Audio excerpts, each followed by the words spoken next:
E esses grupos passaram a ser identificados pelos Estados Unidos como inimigos na guerra ao terror declarada há quase 25 anos, exatamente depois dos atentados em Nova York ocorridos em 2001.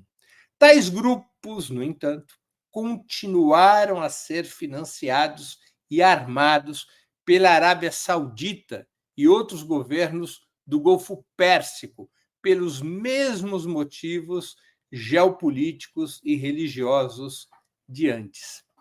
Inimigos do Irã e avessos a qualquer solidariedade com a luta palestina, esses grupos salafitas e jihadistas começaram a ser alimentados nos últimos 10 ou 15 anos, até mesmo por operações conduzidas pela inteligência israelense, que neles via uma oportunidade de desestabilizar a Síria de Assad e enfraquecer o Irã, limitando o apoio do Irã ao Hezbollah e às organizações palestinas. Essas organizações jihadistas, os salafitas, jamais atiraram contra Israel nem mesmo um buquê de flores, uma azeitona, um caroço de azeitona. Jamais confrontaram o regime sionista, exatamente porque a pia batismal desses grupos salafitas e jihadistas é o sistema imperialista. Foi o imperialismo britânico e depois o sistema imperialista liderado pelos Estados Unidos.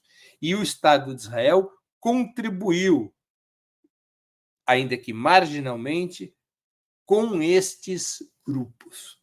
Isolados no norte da Síria depois de 2017, na prática derrotados, mas não esmagados, parte desses grupos, comandados pela Frente al-Nusra, a organização liderada por al-Julani, parte desses grupos começaram a desenhar uma estratégia para sair daquela difícil situação na qual se encontravam. Moderar o discurso, ao menos formalmente, se afastando do jihadismo e do salafismo, rompendo com a Al-Qaeda, criando uma imagem palatável às demais forças anti-Assad e ao Ocidente. Como parte dessa moderação está a promessa de afastar a Síria de qualquer confronto com Israel e de qualquer apoio à causa palestina, como claramente afirmou al-Julani em diversas entrevistas, antes e depois da queda de Assad, nas quais tem pedido que o regime sionista interrompa seus ataques à Síria e abandone os novos territórios sírios ocupados por seu exército nos últimos dias. Afinal, segundo o líder do HTS, as razões para a ação israelense já estariam superadas, a saber, a liberdade de ação do Irã e do Hezbollah no território sírio, liberdade essa que era concedida pelo governo Assad. Mas isso quer dizer que o jogo já acabou? Que o novo governo sírio será pró-Estados Unidos, pró-Israel e contrário à causa palestina? Eu acho que é muito cedo para conclusões desse tipo. Antes de mais nada, porque a estabilidade do governo liderado pelo HTS está longe de ter sido consolidada. Há inúmeras contradições e conflitos nesse novo bloco de poder. Por exemplo, conflitos com os curdos, que querem a autonomia da região que controlam ao leste, rica em petróleo. Conflitos com o Exército Nacional da Síria, grupo apoiado pela Turquia, que deseja o seu quinhão de poder e o esmagamento da autonomia curda, que ameaça a estabilidade turca. Conflitos com xiitas e alauítas, enfraquecidos com a queda de Assad, é verdade, mas que representam de 15% a 20% da população. E conflitos entre os próprios fundamentalistas islâmicos, pois há vários grupos da coalizão vitoriosa, dessa coalizão liderada pelo HTS, há vários grupos dessa coalizão que não aceitam, de forma alguma, a moderação liberal aparentemente proposta pelo HTS. Nossa enviada especial de Opera Mundi a Damasco, recentemente, em matéria no Opera Mundi, descreveu como, pelas ruas de Damasco, nós já temos tropas do Estado Islâmico marchando armadas, grupos fundamentalistas querendo ingressar em santuários xiitas de armas na mão. Já vemos ali aqueles grupos mais radicalizados do fundamentalismo islâmico colocando suas manguinhas de fora. Nos últimos dias, já começou a haver uma série de ordens do tipo mulheres não podem entrar em palácios presidenciais, proibições diversas, que já vão mostrando que na coalizão liderada pelo HTS, com um discurso supostamente mais moderado que no passado, que esses grupos fundamentalistas islâmicos começam a avançar na estrutura, na nova estrutura de poder que vai se consolidando no país. Além disso, além dessas contradições, desses conflitos, o país está arruinado, tomado pela pobreza e pela destruição material, com as instituições de Estado destruídas, o que também tende a provocar muitas turbulências.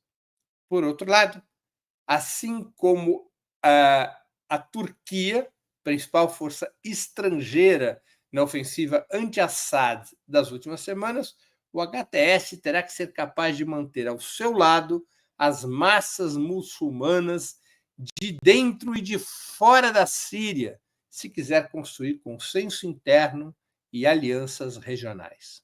Um tema decisivo para esse propósito é a causa palestina, a luta contra o regime sionista.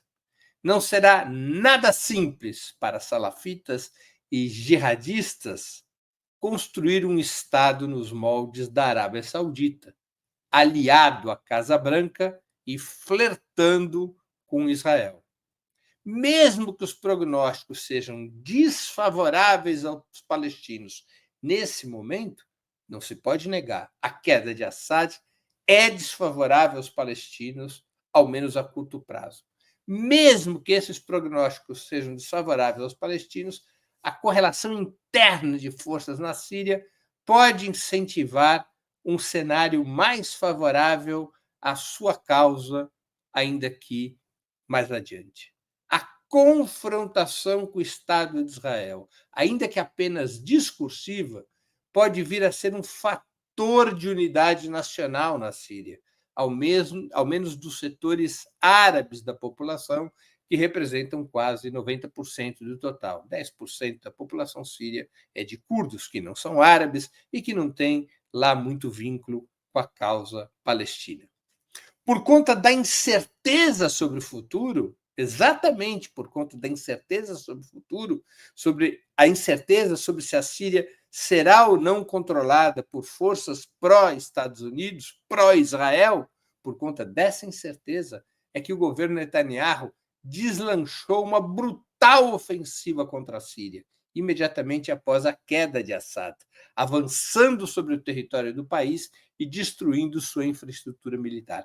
Nós podemos identificar nessa decisão de Netanyahu de atacar com tanta força a Síria duas razões. Uma razão é essa que eu citei, ou seja, eles não têm convicção de que esses grupos jihadistas e salafitas serão efetivamente pró-Estados Unidos e pró-Israel. Eles temem que esses grupos religiosos, muçulmanos, acabem se convertendo a uma estratégia anti-Israel, até mesmo para unificar as massas muçulmanas. A outra razão do regime sionista é sua velha estratégia expansionista sobre o Oriente Médio.